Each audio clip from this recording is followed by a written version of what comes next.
Una po sa ating mga balita, wala ng teacher ang magre-retiro ng Teacher 1. Ito ang iginiit ni Pangulong Ferdinand R. Marcos Jr. matapos pangunahan ang panunumpa ng halos 2,000 guro na napromote sa tulong ng Expanded Career Progression System.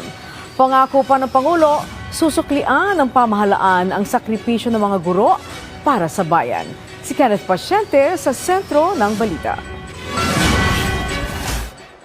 38 taon na nagturo si Lucia bilang Teacher 1. Aminado siya na hindi naging madali ang kanyang kagustuhan na umangat ang kanyang ranggo bilang guro.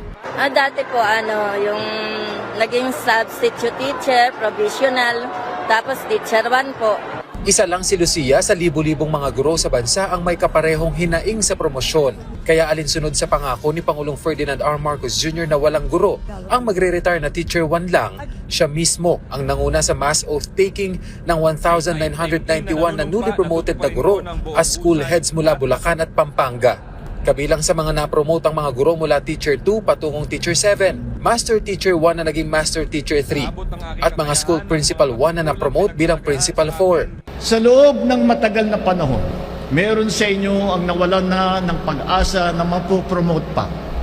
Dahil sa dami ng responsibilidad sa paaralan, sa komunidad, sa pamilya, nawalan na kayo ng oras na makuha ang mga requirement para sa promotion o di kaya ay wala nang aakyatan pa sa inyong organisasyon. Inakala ninyo marahil na magre-retire kayong hindi nakakatikim ng ma-promote.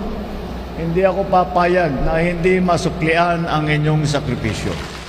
Bahagi ang promosyong ito ng mga guro ng pagpapatupad ng Republic Act 1228 o ang Career Progression for Public School Teachers and School Leaders Act, na ayon sa Pangulo ay paraan para tugunan ang matagal ng pagkaantala sa promosyon ng mga guro at kilalanin ang kanilang professional growth, gayon din ang haba ng kanilang dedikasyon sa trabaho. I have always believed that the true measure of a nation's progress is the kind of future that we prepare for our youth.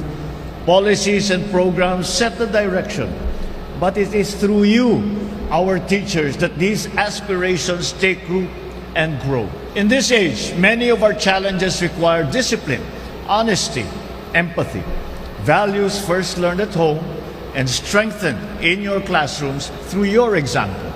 Binigyang diin din ng Pangulo na kahit pa sa makabagong teknolohiya, hindi pa rin anya nito mapapalitan ang husay ng mga guro sa paghubog ng mga kabataan. Kahit ilang laptop, artificial intelligence o ano pang teknolohiya ang gamitin natin, wala pa rin papalit sa pagmamahal, sa malasakit at sa alaga ng ating mga guro sa inyong mga estudyante. You are the ones who teach them the lessons for work and for life, how to care for others, how to be responsible, how to stand with integrity. These are the foundations of a strong society, and they are built day to day in your classrooms. Nananatili anyang prioridad ng administrasyon ng pagpapataas ng antas ng edukasyon sa pamamagitan ng paglalaan dito ng pinakamalaking pondo sa 2026 national budget. Dagdag pa anya ang iba't ibang programa bilang pagkilala sa mga guro. That is why our responsibility as a government is to stand beside you, making your profession more sustainable, more dignified, and more rewarding.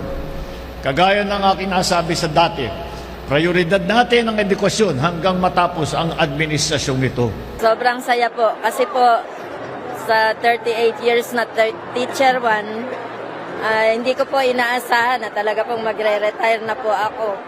Bigla po na nabanggit po ni President na wala pong magre-retire ng Teacher 1. Makakatulong po ito ng malaki kasi po yung may nag-aaral pa po ako na isang anak. Malaking tulong din po iyon sa aming pamilya.